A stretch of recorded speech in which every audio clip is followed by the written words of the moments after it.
Herzlich willkommen zu unserer Verlosung.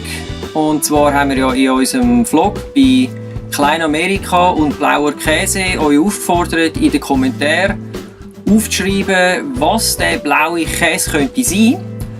Und da haben auch Leute mitgemacht, danke vielmals. Bei jemandem, also wir haben das Wort Lavendel gesucht und das haben 3 Leute das, gewusst.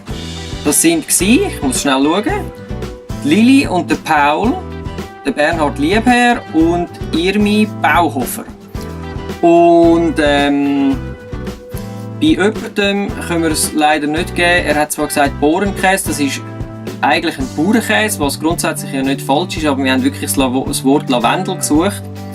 Und jetzt habe ich hier eine App und jetzt tun wir den Gewinner erkoren mit dem App. Da ist jeder einmal drauf. Also mehrmals natürlich. Es ist einfach gefüllt.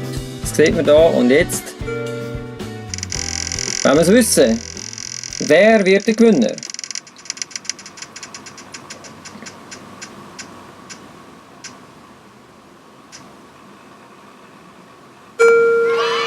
Bernhard Liebherr, herzliche Gratulation, du gewünscht unsere kleine Überraschung.